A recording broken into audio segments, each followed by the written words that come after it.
እናንተ ሄዳችሁ ተጸብላችሁ መዳን ስትፈልጉ ከጸበል ቦታ የሚያርቋችሁ እርኩስ የሆኑ ሰዎች ናቸው። ቀሚሱ ከመርካቶ ይገዛና ማንም እየተነሳ አጥባቂ ይሆናል። እንኳን መልካቸውን ሊያሳዩ ይቅሩና ድምፃቸውን ማሰማት አይፈልጉም። ዘማሪያን ሆነው ግብረ ሰዶማውያኖች አሉ። የት? እኛው ውስጥ። መደባበቅ የለም። ንጹሃን አባቶችን እናከብራለን። ንጹሃን አባቶችን ጎንበስ ብለን እንታዘዛለን። ይህን ሰው አትመኑት። ልብሱን ከመርካቶ ገዝቶ ነው፣ እናውቀዋለን ፐርሰናሊ። እዚህ ሀገር ውስጥ ያለው ትርምስ በቂ ነው በራሱ። የኑሮ ውድነቱ፣ እርስ በርስ መተላለቁ።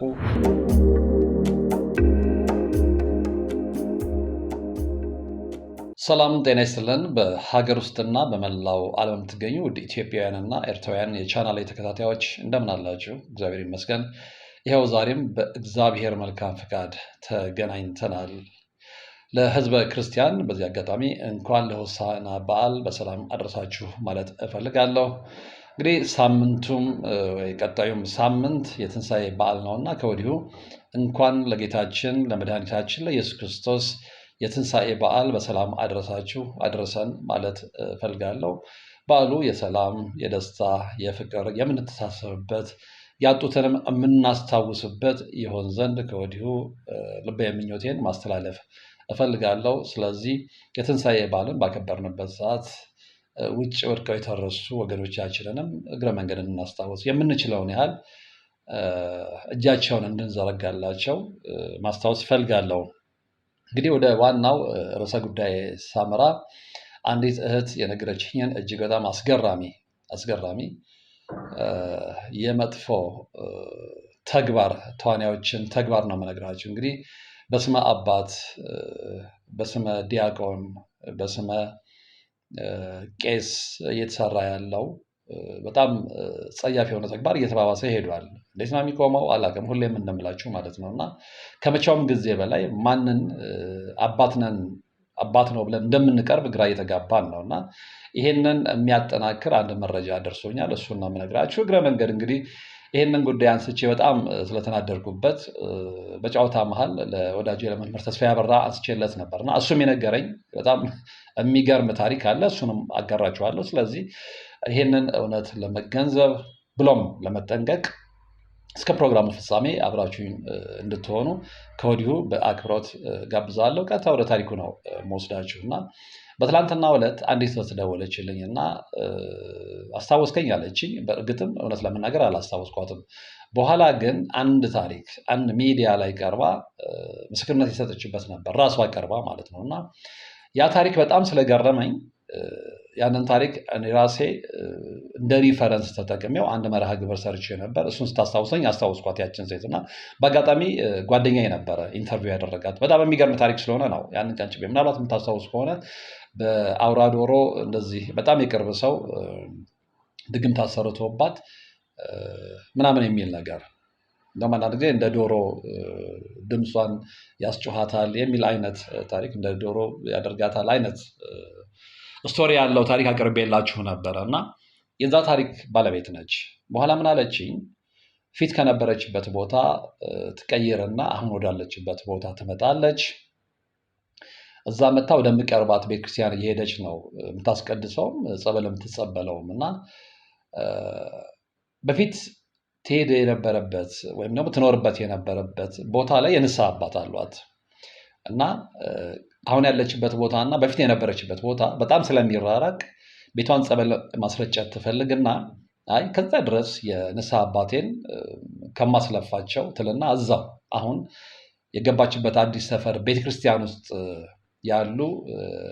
ያለ ልበለው አንድን ካህን ታናገረና በቃ አባ ቤት እንደዚህ ጸበል እንዲረጩልኝ ፈልጌ ነበር ምናምን ትላቸዋለች ቀርባ፣ እሷ እንደነገረችኝ ማለት ነው። እና የንስሐ አባት የለሽም ብለው ይጠይቃታል። አይ ነበሩኝ፣ ግን ያሉት እዚህ ቦታ ስለሆነ ከዛ ድረስ ከማስለፋቸው ያው ቤቴን ጸበል ማስረጨት ስለፈለኩ ስለሆነ እንደ እርሶ ቢረጩልኝ በቃ ምንም ችግር የለውም ይባባሉና ወደ ቤት ይዛው ትሄዳለች። ቤት ይደርሳል፣ ጸበል ይረጫል። ከዛ በኋላ እችን እህት መቅረብ ይጀምራል። እና ወንድሟ አብሯት ነው የሚኖረው፣ ታናሽ ወንድሟ ማለት ነው። እና እሱም እንደዚህ ቤተክርስቲያን ውስጥ ልምድ ያለው ልጅ ነው። ቤተክርስቲያን የተከታተለ ልጅ ነው። ስለዚህ ብዙ ነገር ያውቃል ስለ ቤተክርስቲያን። ያው ክህነት የለውም እንጂ ብዙ የቤተክርስቲያን ነገሮችን ያውቃል። ቤተክርስቲያን ውስጥ ያደገ የሰንበት ተማሪ ስለሆነ እና ይህ ሰው ወይም ደግሞ ይሄ ካህን ይመጣና ጸበል ይረጫል። ከዛ በኋላ ያው ትውውቁ በዛ ይጀምራል ማለት ነው። ከዛ ላይ የተቀራረቡ ሲመጡ እሷ ልትጸበል ስትሄድ ሁሌ ታገኘዋለች። ከዛ በኋላ የሚያወራላት ምንድን ነው? ከዚህ በፊት እኔም የሰራሁት ጓደኛ ኢንተርቪው አድርጓት እኔ ከዛ ላይ በሪፈረንስነት ወስጄ የሰራሁትን ታሪክ መሰረት ታደርግና በቅርብ ሰዋ ወይም በቅርብ ሰው በኩል የተደረገባትን ታሪክ ለዚህ ካህን ትነግረዋለች። እንዲህ ተደርጎብኝ አሁን እግዚአብሔር ይመስገን እየተጸበልኩ ስመጣ ከወዲህ ውስጥም ብዙ ነገር ወጥቶልኛል፣ እንዲህ ነው ብላ ስትነግረው፣ ታዲያ ምን ችግር አለው? መፍትሄ አለው። ምንድን ነው መፍትሄው? አሁን እሷ የመሰላት ምንድን ነው? እስከ መጨረሻው የምትድን ነው። አሁን የቀረ ነገር አለ፣ ኦፍኮርስ የሚያስቸግረኝ ነገር አለ፣ ግን በጣም ለውጥ ስላለ እግዚአብሔር ይመስገን ነው ያለችኝ። እና ታዲያ ምን ችግር አለው? እዛ እንደዛ አይነት ችግር ውስጥ የከተተሽን ሰው ጥምልምል አድርገን ማስቀመጥ እንችላለን እና እንዲህ ማድረግ እንችላለን። ዞሮ ዞሮ በመተት ያንን የምናጠፈዋለን ነው ጠቅላላ ሀሳቡ ነው የምነግራቸው። ዝርዝሩ ነው እና እቺ እህት ትደነግጥና እንዴ እኔ እግዚአብሔር መንገድ እየተከተልኩ እንዴ እርስዎ ካህን አይደሉም ወይ? እንዴት እንደዚህ አይነት ነገር ይነግሩኛል? እንዴት እንደዚህ አይነት ነገር ይመክሩኛል? እኔ በእግዚአብሔር መንገድ መሄድና መዳን ነው የምፈልገው። ክፉ ያደረገብኝ ሰው ላይ ክፉ ማድረግ አልፈልግም የሚል እኮ ምን ችግር አለው? መፍትሄ ስራ አድርገን የሆነ ነገርም አድርገን ያንን ክፉ ያደረገብሽን ሰው እኛም በደላችንን መበቀል እንችላለን። ልብ አድርጉ፣ ይህንን እያስተማረ ያለው እግዚአብሔርን አውቃለሁ ቤተክርስቲያን ውስጥ አስተምራለሁ የሚል ካህን ነው። መደባበቅ የለም። ንጹሐን አባቶችን እናከብራለን። ንጹሐን አባቶችን ጎንበስ ብለን እንታዘዛለን። ነገር ግን በንጹሐን አባቶች ስም የሚያጭበረብሩ እንዲህ አይነት አስመሳይ ቆብ ለባሾችን ግን እንቃወማለን፣ እናጋልጣለን። ትውልድ መዳን ስላለበት እዚህ ሀገር ውስጥ ያለው ትርምስ በቂ ነው በራሱ። የኑሮ ውድነቱ፣ እርስ በርስ መተላለቁ፣ እርስ በርስ መጠፋፋቱ፣ ቢሮክራሲው፣ ሁሉ ነገር በቂያችን ነው። እንደውም ከበቂያችን በላይ ነው። ጫናችን መሸከም አቅቶታል፣ እንኳን ይሄ ተጨምሮበት። ያ ያለን እንደገና ደግሞ እንድናለን፣ እፎይ እንላለን። ከዓለማዊ ጫና መተንፈሻ ቦታችን ቤተክርስቲያን ነው ብለን ስንሄድ ደግሞ እዛ ውስጥ ያሉ አውሬዎች ደግሞ የበለጠ ይቀበሉናል። ስለዚህ ወዴት ትሸሻላችሁ? በፊት ሰው ዓለማዊ ጫናው ሲከብደው፣ ዓለማዊ ነገሩ በጣም ሲያማርረው እፎ የሚለው ሰክኖ በጽሞና የሚያስበው ከፈጣሪው ጋር የሚነጋገረው ቤተክርስቲያን ውስጥ ነው። እዛ ሄዳችሁ ሲጨንቃችሁ እንኳን በግል ጉዳያችሁ ማለት ነው፣ ይሄን የግል ጉዳይ እንኳን አጋጥሟችሁ በጣም ሲያጨናንቃችሁ ነው የምታደርጉት። ቤተክርስቲያን ሄዳችሁ ጸለያችሁ፣ እግዚአብሔርን ለምናችሁ፣ እዛ የተወሰነ ሰዓት አርፋችሁ ከራሳችሁ ጋር ተነጋግራችሁ ትመጡ ይቀላችኋል አይደለ? ያንን ቦታ ነው እያጠፉብን ያሉት። ስለዚህ አሁን ሲጨንቀን የት እንሂድ? ሲከብደን የት እንሂድ? እና እንዴ ይሄማ አይሆንም ትለዋለች እሷ። አንቱ ትበል እኔ አንተ ነው የምለው። እንደዚህ አይነት ሰዎችን ለአንቱታ የሚያበቃ ስብዕና የላቸው። ይቅርታ አድርጉልኝና እዛ ምን ችግር አለው? ይሄ ጥበብ ነው። ይኸውላችሁ አሁን የተጀመረው ፋሽን ምንድን ነው? በእነዚህ በአስመሳይ ቆቦ ለባሾች ስም የተለመደው ጥበብ ነው የሚል ነገር ነው። ነው ጥበብ። ይሄ ብላክ ማጂክ ነው። ይሄ ዋይት ማጂክ ነው። ነጮችም እንደሚሉት ነጭና ጥቁር አስማት ነው። እዛ ውስጥ ብዙ ነገር አለ፣ ብዙ ነገር አለ። ብዙዎቹ በዛ ኦብሰስድ ሆነዋል። የእግዚአብሔርን ቃል ወንጌል ጠርቶ የሚያድን አባት ብርቅ እየሆነ ነው ስትሄዱ። ታዲያ ምን ችግር አለ? አንድ ነገር ልንገር፣ መፍትሄ እስራኤል ነው። ይሄንን ሳወራ ከመምህር ተስፋዬ ጋር አንድ ልጅ አብሮን ነበረ እና እንደ እኔ ወርቅ የኔ ቪዲዮ ልክልሃለሁ። አንድ አባት ሄድኩኝና ቤተክርስቲያን ከባለቤቴ ጋር ነው ያለኝ። እዛ ሄጄ እንትን ስል ጠርቶኝ ምን ችግር አለ? እኔ ከፈለክ መፍትሄ ስራ ይሰራል እንዴ? ምን እየሆንን ነው? ምንድነው ቤተክርስቲያን ውስጥ የገባው? የምን የአጋንንት ማዕት የአጋንንት ሰራዊት ነው የሰፈረው እንዴ? ቤተ ክህነቶች የሆነ ነገር ልታደርጉ ይገባል። አክቹዋሊ እናንተ መሀል ብዙ መጥራት ያለበት ነገር አለ። ስለዚህ ሰው እንዴት ይዳን? ሰው እንዴት ቤተክርስቲያን ይሄድ? ሰው እንዴት ቤተክርስቲያንን ይፈልግ? በኋላ አይ ነው በዚያ አልስማማም ትልና ከሰውየው መፋታት ትፈልጋለች። ነገር ግን መጠመቅ ግዴታዋ ስለሆነ እዛ ቤተክርስቲያን መመላለሱ አልቀረም። ስትመላለስ ይሄ ሰውዬ ግን እንደ በቃ ይህንን ሰው የአቋሙንና አዝማሚያው ስላላማራት መነጽርም አድርጋም ተከናንባም ብትሄድ ከርቀት ይለያታል። ይመጣና አሁንም ጭቅጭቅ ሲያደርጋት ከምትጸበልበት ትቀራላችሁ። ይኸውላችሁ እዚህ ጋር እንድትይዙልኝ የምፈልገው ነገር ምንድነው? እናንተ ቤተክርስቲያን መሄድ እየፈለጋችሁ የሚያስቀራችሁ አጋንንት አይደለም። እዛ ውስጥ ያሉ እግዚአብሔርን የሚያውቃለን የሚሉ የሰው አጋንንቶች ናቸው። እናንተ ሄዳችሁ ተጸብላችሁ መዳን ስትፈልጉ ከጸበል ቦታ የሚያርቋችሁ እርኩስ የሆኑ ሰዎች ናቸው። ሊያውም ቆብ አድርገው ካባ ለብሰው። ሁሉንም እያልኩ አይደለም። በትክክል የኢየሱስ ክርስቶስን ቃል የሚሰብኩ ወንጌልን የሚሰብኩ ንጹሐን አባቶች አሉ። በደንብ የማውቃቸው የሚቀርባቸው የሚቀርቡኝ በስነስርዓት የምናወራ በስነስርዓት ስለ ቤተክርስቲያን የሚቆረቆሩ። እኔ አንድ አባት አሉኝ ለብዙ ሰው አርአያ መሆን ይችላሉ ብዬ የማስባቸው አባት። ትህትናቸው በጣም የሚያስደነግጣችሁ፣ እኔ ቅርብ አባቴ ስለሆኑ ነው ይህንን የምላችሁ። ትህትናቸው በጣም የሚያስደነግጣችሁ፣ ድምፃቸው የማይሰማ ለሰው ልጅ እውነተኛ ፍቅር ያላቸው ለብዙ አባቶች አርአያ መሆን የሚችሉ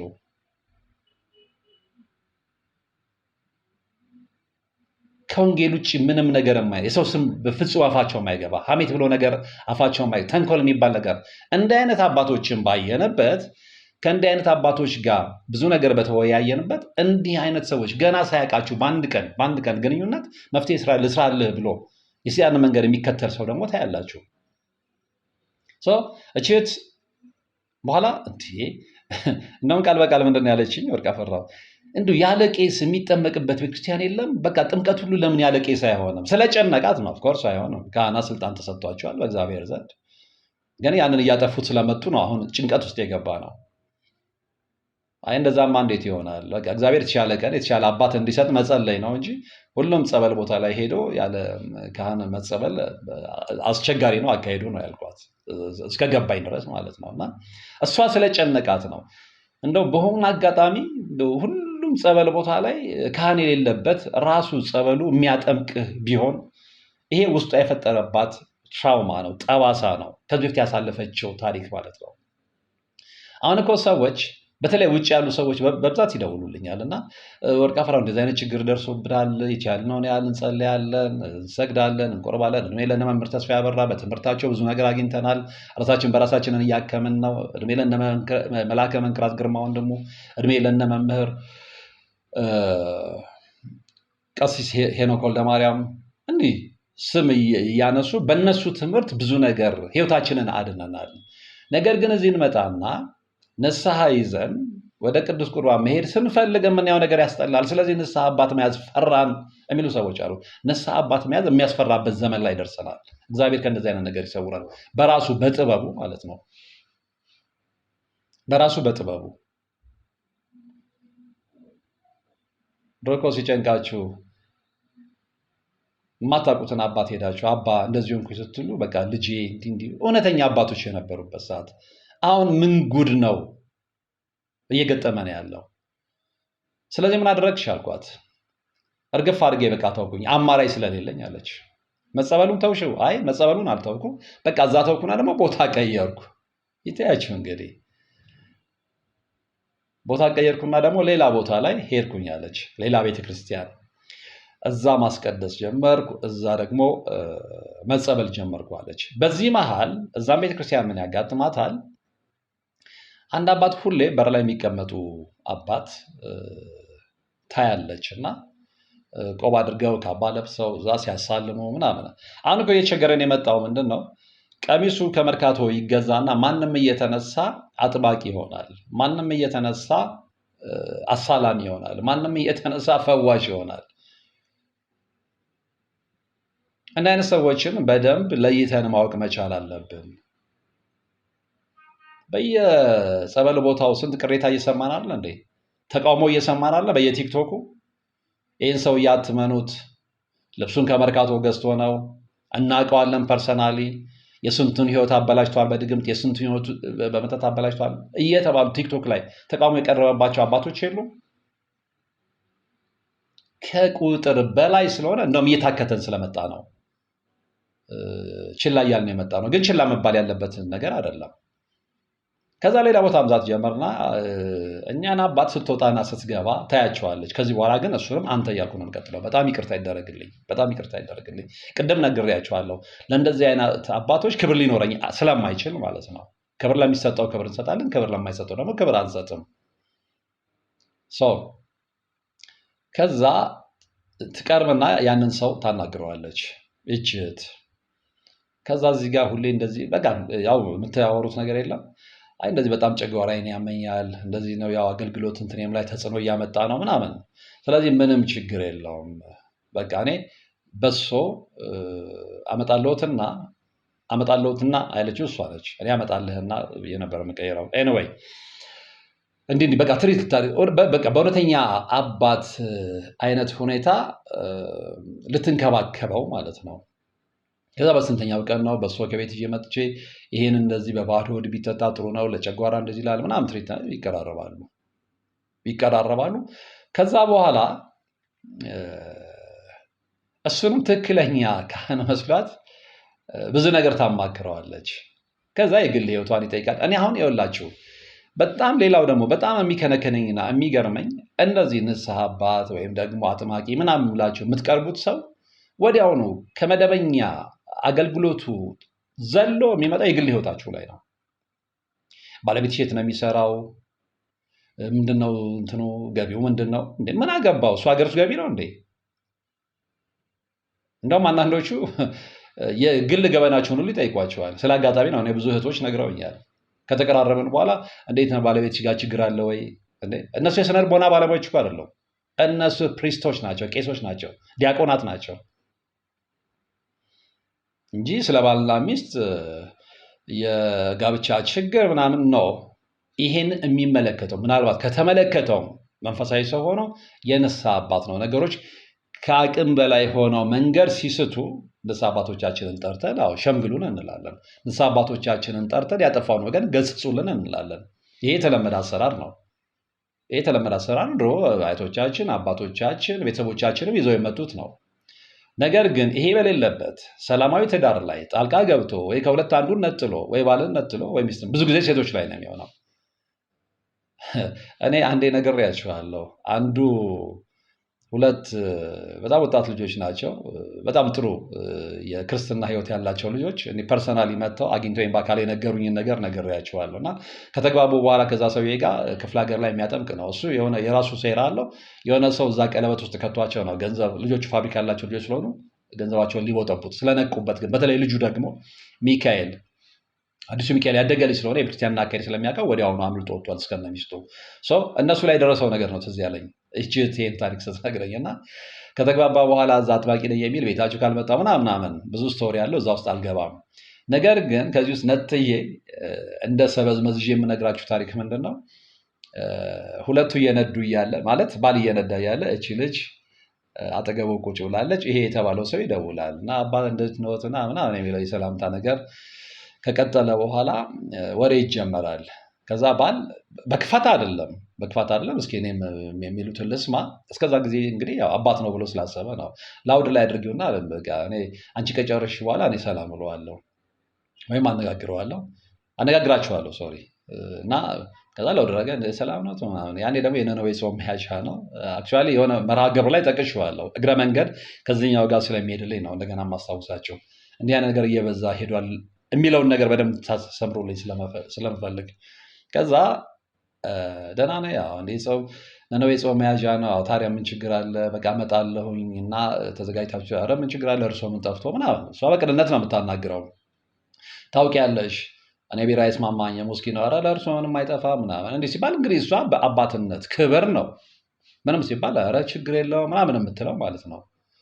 መጨረሻ ላይ የልጁን ስም ይጠሩና እግዚአብሔር ወይ ይቅር በለኝ እግዚአብሔር አንተ ቸር አምላክ ስለሆንክ ነው እንጂ እንደኛ ኃጢአት ቢሆን ኖሮ እስካሁን ምድር ላይ መቆየት አልነበረብንም። ከምሬ ነው የምላችሁ። እንግዲህ ይሄ አጥማቂ የተባለ ሰው የተናገረው ነው የምነግራችሁ። ለመሆኑ ገሌ ደህና ነው? ደህና ነው። እንዴት ነው? ችግር አለ? ያስከፋሻል? ኧረ በፍጹም። ደግሞ እውነትም በጣም ደስ የሚሉ እድሜያቸው ተቀራራቢ፣ ሁለቱም የሚያምሩ ደስ የሚል ህይወት የሚኖሩ ወጣት የሆኑ ባልና ሚስቶች ናቸው። ኧረ ምንም ችግር የለው ምናምን። አይ ችግር ካለው እንድትነግሪኝ ብዬ ነው። እንዴት ነው ቃል በቃል ይሄንን ስላልኩኝ በጣም ሶሪ፣ ግን ማለት ስላለብኝ ነው። ለብዙዎቻችሁ ማስተማሪያ ስለሚሆን ብዙዎቻችሁ ራሳችሁን እንድትመለከቱ ነው። እንዴት ነው አልጋ ላይ ያስደስትሻል? ልብ አድርጉ። እንዲህ የሚሉ አስመሳይ ቆበኞች አሉ። እናገረዋለሁ። ምን ትልና ትደነግጣለች? ኧረ እኛ ችግር የለብንም። እፍረቱም አለ ንዴቱም አለ። አይ የማያስደስትሽ ከሆነ እኛ አለን። ልብ አድርጉ። እዚህም ላይ ያስምሩልኝ። ምክንያቱም ከቀጣዩ ታሪክ ጋር ዋናው ባትሪካችን ዛሬ የምነግራችሁ ታሪክ ባለ ታሪክ ከነገረችኝ ጋር ተመሳሳይነት ስላለው ነው። እንዲህ አይነት ሰዎች ነው ቤተክርስቲያኑ ሰግስገው ያሉት፣ አስመሳዮች፣ ቤተክርስቲያንን የሚያሰልቡ፣ ሌላ እምነት ለሚሳለቁብን አሳልፈው የሚሰጡ። እነዚህን አልተቃወምን። ማንን ልንቃወም ነው? እንደውም ልንገራችሁ ይህንን ታሪክ ልጨርስላችሁ ግራ እንዳላጋባቸው። ከዛ በኋላ ኧረ ምንም ችግር የለብንም እንታልና በንዴትም ትመልሳለች። አይ እንደዛ ከሆነ እኛ ያለን ምን ችግር አለ ምናምን ሲል ልጁ ይቀበልና የሚለውን ይላል። አንተም ብሎ እንዲህ በቀዛ ውስጥ አልገባም። እንዲህ አይነት ሰዎች አሉላችሁ ፈልጌ ነው። በዚህ አጋጣሚ ሳረሳ የምነግራችሁ ሰሞኑን ካለፈ በኋላ ብዙዎቻችሁ ከሰማችሁት በኋላ እንደገና እንደ መረጃ ልሰራው ስላልፈለኩ ነው እንጂ በቤተክርስቲያን ላይ ሲሳለቁ የነበሩ 2 ቄስ ነን ተብዬዎች መታሰራቸውን ሰምታችኋል። እና እንዳልካቸው ዘነበን አስመልክቶ እንዳልካቸው አሁን ይታሰር አይታሰር እርግጠኛ አይደለሁም። ነገር ግን አቃቤ ሕግ ፋይል እንዳደራጀ አውቃለሁኝ። እዛ ውስጥ ተሳትፈው ከነበሩ የሕግ ባለሙያዎች የደረሰ መረጃ አለ እና እነዛ ሰዎች ሚስጥርና መርጌታ ጽጌ ነው ዋናው የሚባል ሰው ሁለቱ ታስረዋል። የታሰሩት ለምንድን ነው? በቤተክርስቲያን ላይ ሲሳለቁ እኛ የምናምንበትን ገድሎች ሲቀዱ ስላየን፣ በሰማዕታትና በቅዱሳን ላይ ሲሳለቁ ስለተመለከትን ቤተክርስቲያን በቃ በራሷ መዋቅር እነዚህን ሰዎች በክብሬ ላይ መጥተዋል ብላ ከሳ አሳስራቸዋለች። ትክክለኛ ተግባር ነው። ግን መታሰር ያለባቸው እንደዚህ አይነት ሰዎች ብቻ አይደለም። ቤተክርስቲያኑ ተሰግስገው ህዝቡ መዳን እየፈለገ ሲሄድ በእንደዚህ አይነት ሁኔታ ሰዎች መፍትሄ ስራ እንስራ፣ እንደዚህ እናድርግ፣ ድግምት እንድገም የሚሉትንም ሰዎች ቤተክርስቲያን አድና በማስረጃና በመረጃ ይዛ ልታስር ይገባል። ልክ እንደነዛ ሰዎች ምን ልዩነት አለው? እነዛም ተሳለቁ፣ እነዚህም ተሳለቁ። እነዛ ፊት ለፊት አደባባይ ላይ ሲቀዱ ስላየናቸው፣ ሲሳለቁ ስላየናቸው ነው። እነዚህ ደግሞ በስውር በኢየሱስ ክርስቶስ ላይ የተሳለቁ ነው። ባለቤትሽ ያስደስታል የሚል አጥማቂ በእግዚአብሔር ላይ ሞክ እያደረገ ነው። በሌላ አባባል ይዘቱ ይለያይ እንጂ ሁሉም የእግዚአብሔርን ክብር ነው እየተፈታተኑ ያሉት። ስለዚህ እንደዚህ አይነት ሰዎችን መታሰር አለባቸው። ሰዎች ሊድኑ ሲሄዱ ሴቶችን እናድናለን እያሉ የማይታወቅ የድግምት ቅባት ማህፀን እየቀቡ የሚገናኙ ቄሶች፣ ደብተራዎች፣ አስመሳዮች የእውነተኛ ቄሶችን፣ የእውነተኛ ዲያቆኖችን፣ የእውነተኛ የእምነት አባቶችን ስም የሚያስጠፉ ለሌላ እምነት አሳልፈው የሚሰጡ ሰዎችን መታሰር አለባቸው። ከምሬ ነው የምላቸው። እዚህ ላይ ቤተክርስቲያን ዘመቻ ልታደርግ ይገባል።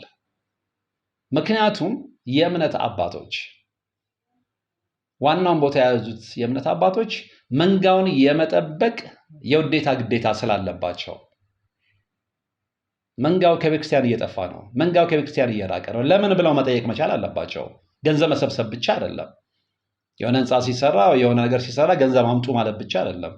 ምዕመናው ተጠይቆ አይደለም ሳይጠየቅም ይሰጣል፣ ይታወቃል። ግን እንዲህ አይነቱን ሰው ነፍስ ማስነጠቅ እነሱንም ያስጠይቃል። መንጋውን የማይጠብቅን አባትም ያስጠይቃል። እኛ ኃይል ኖሮን ምዕመናኑ ኃይል ኖሮት ለጊዜው ጉልበት ኖሮት ባይጠይቅም እግዚአብሔር ይጠይቃል፣ ኢየሱስ ክርስቶስ ይጠይቃል። እሱን አትጠራጠሩ። ስለዚህ እንደነዛ ሞክ አድርገው እንደታሰሩት ሰዎች እንደነ ሚስጥረ እንደነ መርጌታ ጽጌ እንዲህ አይነት አስመሳዮችም እንዲህ አይነት ድግምታሞችም እንዲህ አይነት መተተኞችም ቤተክርስቲያን በማስረጃና በመረጃ ይዛ ልታሳስራቸው ይገባል። የብዙዎች ህይወት የብዙዎች ነፍስ መዳን ስላለበት ማለት ነው። ምዕመኑም እንዲህ አይነቱን ነገር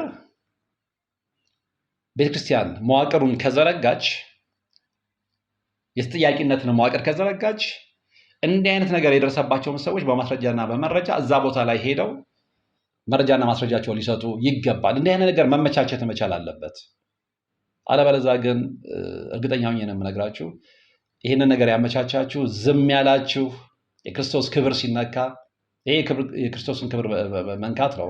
ቆብ አድርገው ቀሚስ ለብሰው አጥባቂ ነኝ ብሎ እዛ ጋር እያጠመቁ በጎን በኩል ደግሞ ባልሽ ያስደስትሻል አያስደስትሽም ወይ እኔ ያለሁልሽ ምናምን የሚል ቄስ ወይም ደግሞ አጥማቂ በእግዚአብሔር ክብር ላይ በጣም የተሳለቀ ነው።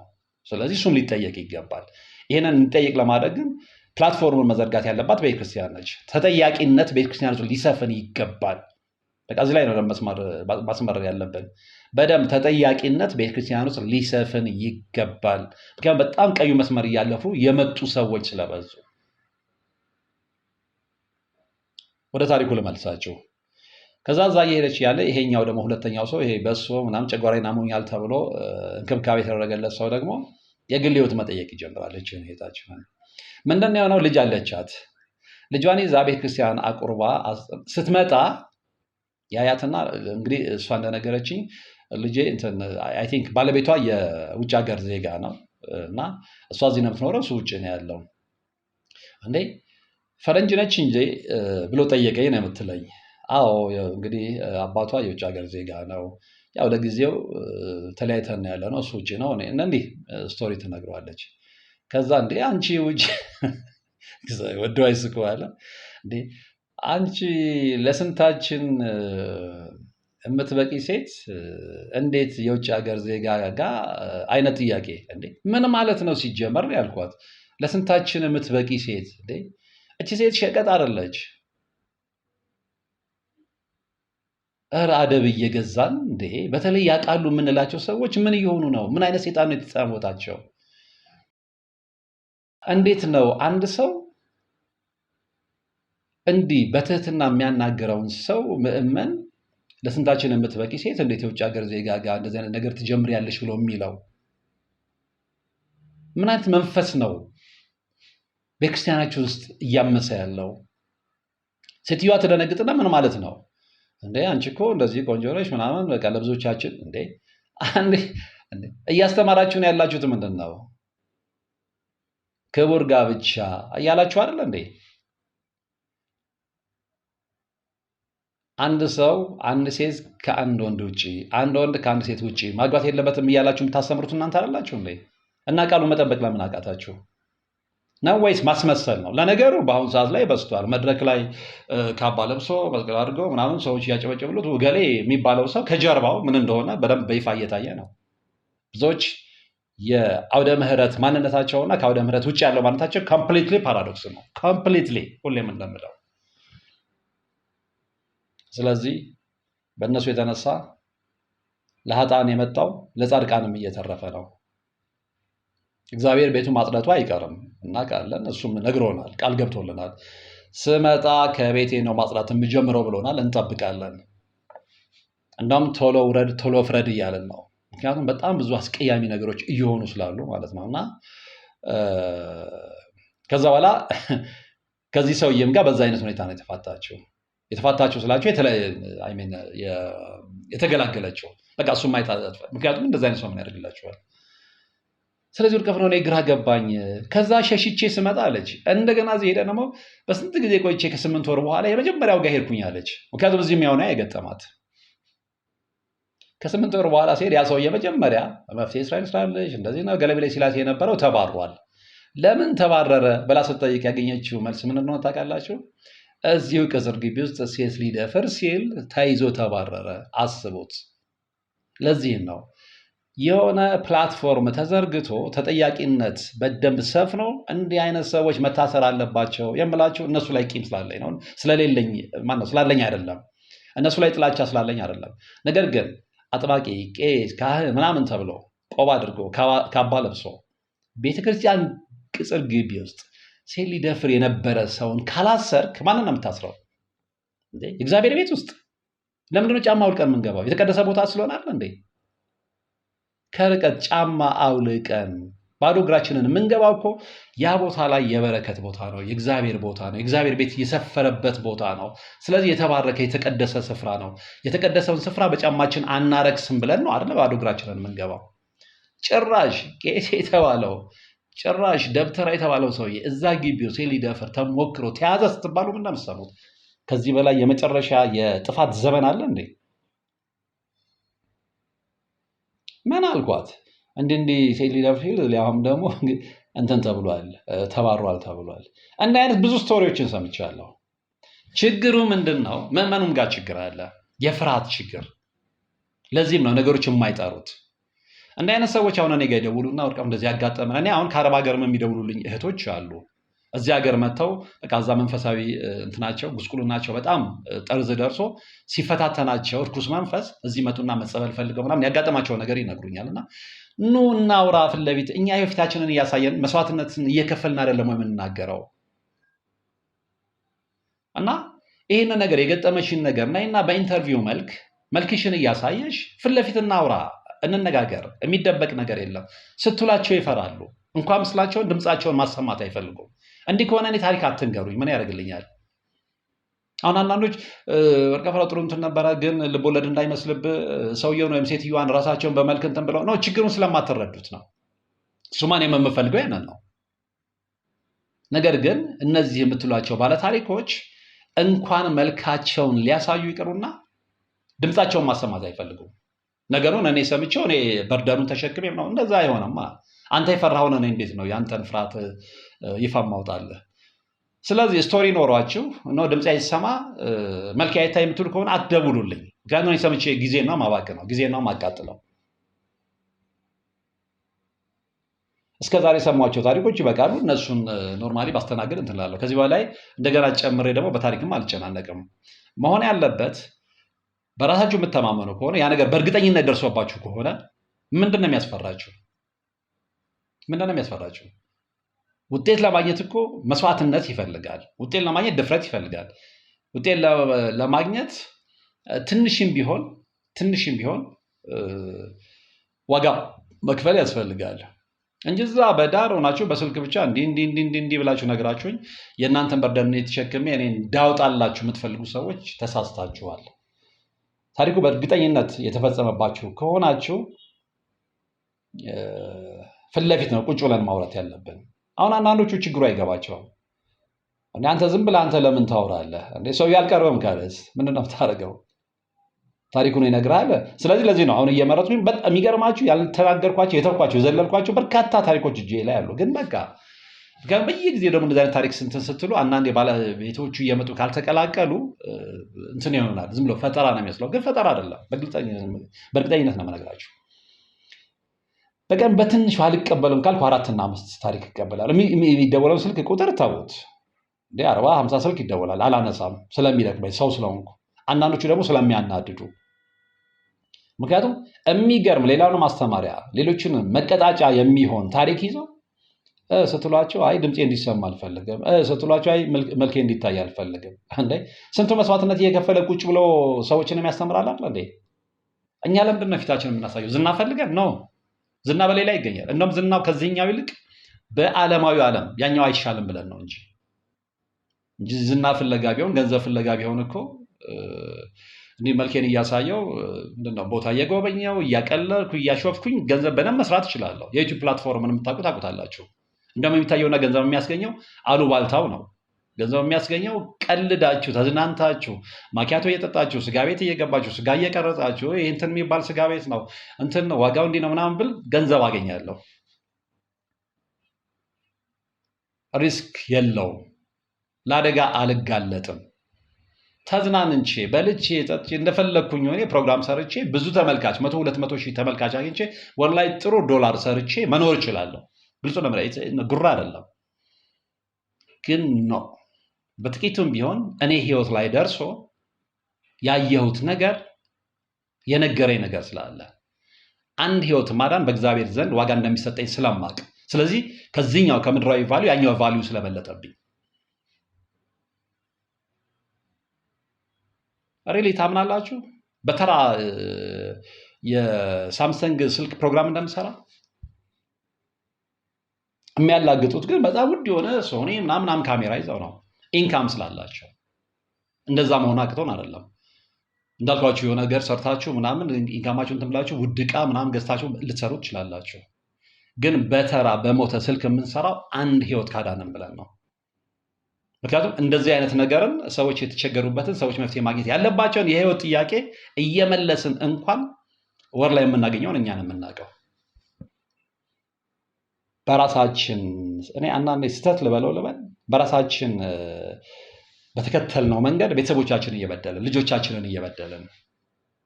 ምክንያቱም የኔም ልጅ እንደሌሎቹ ሰዎች ልጆች እንደሌሎቹ በጣም የተነሱ የዩቲዩበር ከሚያገኙ ቤተሰቦች የተሻለ ህይወት መኖር ትፈልጋለች። እሷንም በድዬ እሷንም ጨቁኜ ነው ይሄኛው መንገድ ይሻላል፣ ግድ የለም ሰዎች እናድን ብዬ በዚህ መልኩ እንዲህ መሆናችሁ ግን የሚረዳችሁ የለም። ምንም አታድርጉ። ሰው ግን ታሪክን ያህል ነገር ብዙ ሰው የሚያስተምር ታሪክን ያህል ነገር ይዞ ቁጭ ብሎ መልኩ ማሳየት ይፈራል እንዴ? ስለዚህ ከኛ ምንድን ነው የምጠብቁት? አንተ የፈራኸውን አንተ ያላመንክበትን እኔ እንዴት ነው አምኜ ዝም ብዬ ቁጭ ብዬ ስቶሪ ቴለር የምሆነው? ስለዚህ አንዳንዴ ባካችሁ ቢያንስ እንግባባ። ቢያንስ እንደዚያ ነገር ስንሰራ ቢያንስ እንግባባ፣ እንናበብ እንጂ ይሄ ነገር እኮ በጣም እየሰለቻችሁ ሲሄዱ ሰው አልረዳ ሲላችሁ እናንተ መስዋዕትነት ከፍላችሁ ከገንዘባችሁም ከጊዜያችሁም ከህይወታችሁም ሳትሆኑ ስትቀሩ ይሄንን በግድ ሽፍት አድርጋችሁ ወደ ተሻለ ህይወት የሚወስዳችሁ እንትን ውስጥ ልትገቡ ትገደዳላችሁ። እና ወደዛ አትገፋፉ ነው እባካችሁ። ነግሬያችኋለሁ። ምንም አድርጉ እየተባላችሁ አይደለም።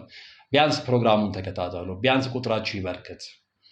የዩቲዩብን ነገር የምታውቁ ከሆነ ማለት ነው በተመልካች ቁጥር ስለሆነ የእናንተ ህልውና ቆይታ። ነገር ግን ሰው ውጭ ሆኖ እንድታወራለት ይፈልጋል እንጂ እዚህ መጥቶ ከአንተ ጋር ፓርቲሲፔት ማድረግ አይፈልግም። ስለዚህ እሱን ነገር እያሰብን ይቅርታ፣ ወደ ዋናው ታሪክ ለመልሳችሁ እና ይችት በቃ ከዛኛውም ሰውዬ ጋር ይሄ ቅድም ካልኳችሁ ሰውዬ ጋር የግል ህይወቷን ከጠየቃት ሰውዬ ጋር መገናኘት ታቆምና እርግፋ ጋር ትተዋለች። የመጨረሻ ጥያቄዋ ምንድን ነው? ስለዚህ እንዴት በቃ እኔ ቤተክርስቲያን መሄድ ላቆም ነው ያለችኝ። እየሰማችሁ ነው? የቤተክርስቲያን ሰዎች ይህን ትሰማላችሁ ብዬ አስባለሁ፣ እንደምትከታተሉኝም ስለማውቅ። በእንደዚህ አይነት ሁኔታ ከእናንተ ውስጥ በበቀሉ ተኩላዎች ምክንያት ምዕመኑ ወደ ቤተክርስቲያን መሄድ እያስጠላው ነው፣ እየተወ ነው። ስለዚህ በእርግጠኝነት እግዚአብሔርን የምትፈሩ ከሆነ ይህን ነገር አስተካክሉ የሚለው ነገር እግረ መንገድ ማስተላለፍ እፈልጋለሁ። ሌላው ሰሞኑን የምታስታውሱ ከሆነ አንድ ስቶሪ ደርሶኝ መልሼ ወደ እናንተ አቅርቤ ነበረ። ያ ምንድን ነው? በጉዞ ማህበራት ስም ይሄ በመንፈሳዊ ጉዞ ማህበራት ስም የሚሰሩ ነገሮች ምናምን እና ትላንትና ወዲያ ከወዳጅ ከመምህር ተስፋዬ ጋር ነበርን እና በጣም ከንክኖኝ ስለነበር አነሳሁለት። እንዲህ ቁጭ ብለን የተጨዋወትን እያለ እባክህ እንዲህ አይነት ነገር ገጥሞኛል አይገርምም ምናምን ስለው እንዴ ወርቅ አሁን ነው ትዝ እንዴ አንተ ስትነግረኝ የሆነ ነገር እያጠነጠንኩ ነው አለኝ። ምንድን ነው አልኩት። እንደውም ይሄንን ነገርማ አያይዘህ እንድትሰራው እፈልጋለሁ አለኝ። ምንድን ነው ስለው ምን ነው ታውቃላችሁ? እኔ የነገርኳችሁ በመንፈሳዊ የጉዞ ማህበራት ስም የጉዞ እያዘጋጁ በሚወስዱት ስም 66 ሰርገው ገብቷል ነው ያልኳችሁ። ዘማሪያን ሆነው ግብረ ሰዶማውያኖች አሉ። የት? እኛው ውስጥ። ይሄ በመረጃ የተደገፈ ነገር እንደውም ይሄ ንግስ ነገር ብሎ መምህር ተስፋዬ አንድ ስቶሪ ነገር የሚገርም ስቶሪ መረጃው አለው እጁ ላይ ይዞታል። እሱ ጋር ያለው ታሪክ ደግሞ የማ ታሪክ እንደሆነ ባለ ታሪኩ ታውቀዋለህ፣ ታውቂዋለሽ። ይሄንን በደንብ እነግራችኋለሁ። እንደውም አያይዘህ ስራው ግድ የለም እንደው እኔንም ጠቅሰህ ቢሆን ብሎኛል። ስለዚህ እሱም ጋር በርካታ መረጃዎች አሉ። አሁን አንዳንዶቻችሁ ታዲያ መምህር ተስፋዬ ጋር እንደዚህ አይነት መረጃ ካለ ለምን አያወጣውም? ማውጣት አቅቶት አይደለም። ይሄ ብቻ አይደለም፣ እጅግ በርካታ መረጃዎች አሉ። ለምንድን ነው የማያወጡት? የቤተ ክርስቲያን ስም ስለሆነ ልጅ ስለሆነ የቤተ ክርስቲያንን ስም መጠበቅ ስለሚፈልግ እንደም ደጋግመን አውራ። እኔ እንደውም አንዳንዴ ትንሽ ኢሞሽናል ሆናለሁ መሰለኝ እና ተስፍ እንደዚህ ምናምን ስለው ነው ወርቅ እናንተ እንደምታስበው አይደለም። አየህ እኛ በልህ እነሱም የሚገፋፉን ለዛ ነው። እኛ በልህ እንዲህ አይነት መረጃዎችን ኮንክሪት የሆነ ኤቪደንስ አይቻለሁ፣ እሱ ቢሮ ውስጥ አይቻለሁ በደንብ በቪዲዮ በምን በደንብ ከሚገባው ላይ በጣም በርካታ መረጃዎች። አሁን ይህንን ብናወጣ አንደኛ ራሳችንን አሳልፈ ለሌሎች መስጠት ነው አንድ። ሁለተኛ ደግሞ የቤተክርስቲያን ስም ማስነሳት ነው። ያንን ስለማንፈልግ ነው። ይህንን ልንገራችሁ እንጂ ከዚህ ጋር ከነገርኩት ታሪክ ጋር በተያያዘ ፎቶ ሁሉ አሳይቶኛል። ግብረ ሰዶማዊ የሆነ ዘማሪ፣ መንገድ የሳቱ ዘማሪዎች፣ እንዲህ አይነት ሰዎች በጣም በዝተዋል። ስለዚህ እነዚህ ሰዎች የምንለው ምንድነው? ይሄ ማስፈራራት አይደለም። ግልጹን ልንገራቸው፣ ማስፈራራት ሌላ ጉዳይ ነው። ነገር ግን ማጥራት ደግሞ ሌላ ጉዳይ ነው። እንዲህ አይነት ሰዎች ራሳችሁ ስለምታውቁ ዘማሪያን ሆናችሁ በኢትዮጵያ ኦርቶዶክስ ተዋሕዶ ቤተክርስቲያን ውስጥ ዘማሪያን ሆናችሁ ግብረ ሰዶማውያኖች ያላችሁ፣ ሌላውን አትበክሉ አይደለም የምለው። እናንተ ራሳችሁ ከዛ ውጡ፣ ንስሐ ወስዳችሁ። ካልወጣችሁ አትጠራጠሩ፣ አንድ ቀን ማንነታችሁ ይፋ ይወጣል። እንዳም ከመምህር ተስፋዬ ጋር ተናገረ እዚህ ኮንክሉዥን ላይ የደረስነው ውጡ ነው። እግዚአብሔር የይቅርታ አምላክ ነው አይደለ? እኛ ከማንም ጋር የግል ጸብ የለንም፣ ከማንም ጋር የግል ጥላቻ የለንም። ነገር ግን በቤተክርስቲያን ስም ደግሞ እንዲህ አይነት ነገሮች ሲሰሩ የሚታገስ ልቦናም የለንም፣ የሚታገስ ማንነትም የለንም። ሁላችንም ኃጢአተኞች ነን፣ ሁላችንም ኃጢአት እንሰራለን። ነገር ግን ቆም ብለን በንስሐ እግዚአብሔርን ለምነን ደግሞ መንገዳችንን እናስተካክላለን። እያልንም ያለው ያንን ነው። ቤተክርስቲያን ውስጥ ገብታችሁ ሰርጋችሁ የገባችሁ የ666 እምነት ተከታዮች ማንነታችሁን ታውቃላችሁ። መረጃው አለ። ሰዎች ይልኩልናል፣ ሰዎች በብዛት ይልኩልናል መረጃ። እኔም ጋር ይላካል፣ መምህር ተስፋዬም ጋር ይላካል። መምህር ተስፋዬ ጋር ያለው መረጃ የሚገርም ነው።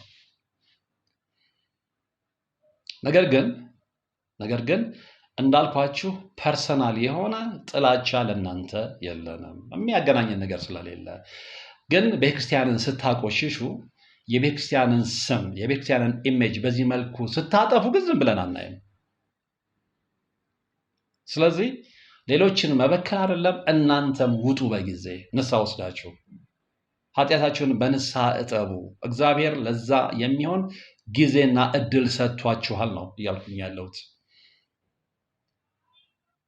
ስለዚህ ከእሱ ጋር ስናወራ ያለ ያንን ነው። እንደውም የሚገርማችሁ አንደኛው ስቶሪ ላይ ነገረኝ ምንድነው፣ እንግዲህ ለመጀመሪያ ጊዜ አይ ቲንክ ይሄንን ታሪክ እኔ ሪቬል ሳደርገው ይመስለኛል። እና መረጃው ይደርሰዋል፣ ወዳጅ መምህር ተስፋዬ ማለት ነው።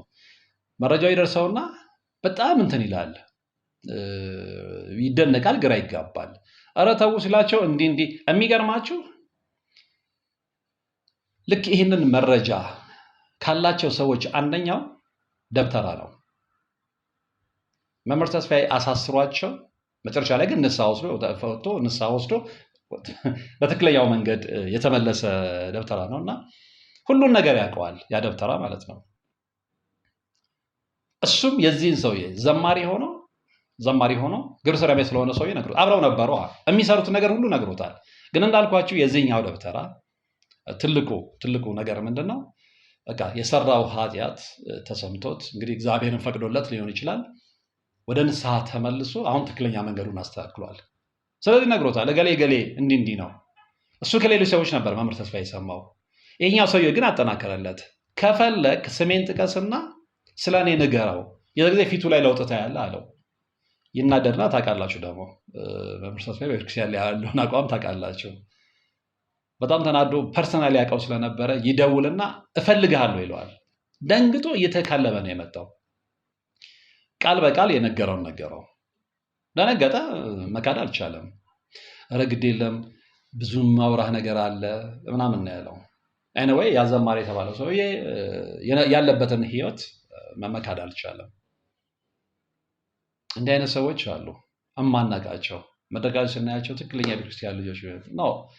ውጡ፣ ከዛ አትበክሉ፣ አታበላሹ፣ የቤተክርስቲያንን ኢሜጅ አታቆሽሹ። ያለነው በዛ ነው። ዓለማዊ ነገር ላይማ በብዙ ነገር ተስፋ ቆርጠናል። አንድ ተስፋችን ኢየሱስ ክርስቶስ ነው። እሱንም ደግሞ እንጣ በእናንተ ምክንያት። ስለዚህ ብዙ ነገሮች እየተበላሹ ስለሆነ ቆም ብለን ልናስብ ይገባል። እንደዚህ አይነት ትክክል ያልሆነ መንገድ የተከተላችሁ ሌሎችን ማበላሸት ብቻ አይደለም፣ እድሉ አላችሁ። ራሳችሁን ውጡ። አንዳንዱ ምንድነው የሚለው ነው፣ ገብታችሁ አትበክሉ፣ ሌሎችን እንትን አትበሉ ነው። ሌላ የመበከል ያለመበከል አይደለም። እሱ ራሱ የማይወጣ ከሆነ ቤተክርስቲያንን ሪፕሬዘንት ማድረግም ስለማይችል በንስሐ ህይወቱን የማያስተካከል ከሆነ እንደዚህ አይነት ሰዎችን ይፋ አውጥታችሁ ማንነታቸውን ማጋለጥ ይኖርባቸዋል እና እረፉ። እንዳልኳቸው መምህር ተስፋዬ ጋር ገበናችሁ ያለ እናንተም የምታውቁ ሰዎች አላቸው እስካሁን ንስሐ ገብታችሁ ካልወጣችሁ ከዛ መስመር ብትወጡ የሚል ወንድማዊ ምክር ማስተላለፍ እንፈልጋለን። ግን በደንብ ተመልካቾች በተለይ ተመልካቾች አንደርስታንድ እንድታደርጉኝ የምፈልገው ምክንያቱም አንዳንድ ጠማሞች ነገሮችን ስለሚያጣመሙ ማለት ነው። ማንም ላይ እኛ የግል ጥላቻ የለንም፣ ማንም ላይ። ነገር ግን በቤተክርስቲያን ስንመጣ መታገስ ይከብዳል። በዛ ላይ ደግሞ የዛትንም አይደለም ለመዛትም መብቱም ፍላጎቱም የለንም። ይሄ ዛቻ አይደለም፣ ይሄ ሪያሊቲ ነው። ስለዚህ ከዛ ውጡ እያልን ወንድማዊ ምክር እያቀረበን ነው እና በዚህ መልኩ አንደርስታንድ አድርጉ ነው እንጂ ከጥላቻ የመነጨ አይደለም። እንደውም ከፍቅር የመነጨ ነው። እነዛ ሰዎች እንዲጠፉ ስለማንፈልግ፣ የነዛ ሰዎች ነፍስ እንዲጠፋ ስለማንፈልግ፣ ስለዚህ በዛ መልኩ ብትረዱን መልካም ነው ብዬ አስባለሁ። እንግዲህ ከዛሬው መርሃ ግብር ልክ እንደ ሌላው ጊዜ ሁሉ ጠቃሚ የሆነ ነገር እናገኛችሁ ተስፋ አደርጋለሁ። በቀጣይ በሌላ መርሃ ግብር የምንገናኝ ነው የሚሆነው።